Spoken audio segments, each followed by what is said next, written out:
ఎందుకోసం చూడాలి అంటే డైలాగ్ రైటింగ్ కోసం చూడాలి, పర్ఫార్మెన్సెస్ కోసం చూడాలి, ఆథెంటిక్ స్లాంగ్ కోసం చూడాలి, కామెడీ కోసం చూడాలి. సెకండ్ హాఫ్ లో ఒక మంచి మెసేజ్ చూపిస్తారు ఇండిపెండెంట్ ఉమెన్ అని చెప్పి, దానికోసం చూడాలి. జయ జయ జయ జయ సారీ ఓం శాంతి శాంతి శాంతి శాంతి.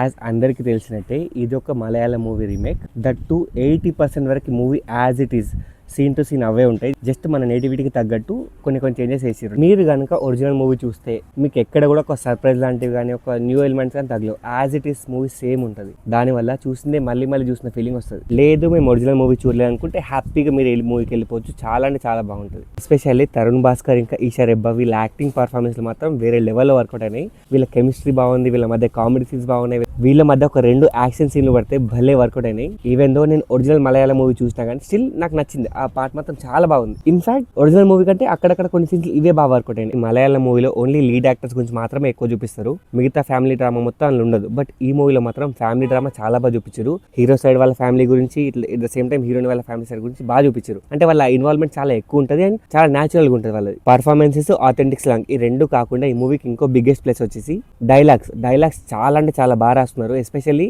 తూర్పు గోదావరి జిల్లా, ఈ గోదావరి జిల్లా యాస మాత్రం భలే పట్టుకున్నారు అసలు. అండ్ యాక్టర్స్ కూడా మాట్లాడుతుంటే ఎక్కడ కూడా ఆడ్ కాకుండా చాలా ఆథెంటిక్ గా కుదిరింది. ఈ మూవీకి డైలాగ్ రైటర్ నందకిషోర్ అని చెప్పి, ఆయన యాక్చువల్గా మా జిఎంసిఎస్లో ఆయన ఒక లెక్చరర్. ఆయన మూవీలో ఒక చిన్న రోల్ చేసిండు, లెక్చరర్ లాగా. రోల్ కూడా బాగా చేసిండు. Is very good at screen. Supporting roles లో అందరు బాగా చేశారు. ఎస్పెషల్లీ బ్రహ్మాజీ గారు అయితే వేరే లెవెల్ ఫన్ వర్కౌట్ అయిన ఆయన క్యారెక్టర్ తో. అండ్ ఈ మూవీలో బ్రహ్మానందం గారు కూడా ఒక చిన్న రోల్ ప్లే చేసారు జడ్జి లాగా. ఆయన కూడా బాగా చేసిండు. డినై చేయలేని ఒక ఫ్యాక్ట్ ఏంటంటే సెకండ్ హాఫ్ కొద్దిగా స్లో ఉంటుంది. After 20 minutes of second half కొంచెం మెల్లమెల్లగా మూవీ కొంచెం స్లో మోడ్ లోకి వెళ్తా ఉంటుంది. బికాస్ ఒక ఫన్ యాంగిల్ స్టాప్ అయిపోయి మెల్లమెల్లగా సీరియస్ యాంగిల్ స్టార్ట్ అవుతుంది కాబట్టి కొంచెం డ్రామా ఎక్కువ ఉంటుంది.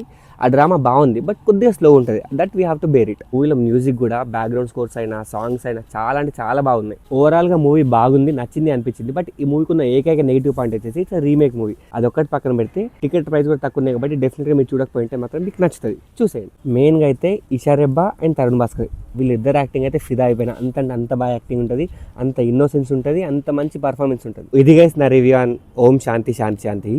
వీడియో నచ్చితే డూ లైక్ చేసి సబ్స్క్రైబ్ టు మూవీ మంచి. మీ చిన్న లైక్ నాకు పెద్ద సపోర్ట్ లెక్క ఉంటుంది. సో ప్లీజ్ లైక్ చేయండి, సపోర్ట్ చేయండి. ఇంకో మంచి రివ్యూతో మళ్ళీ కలుద్దాం. Till then signing of.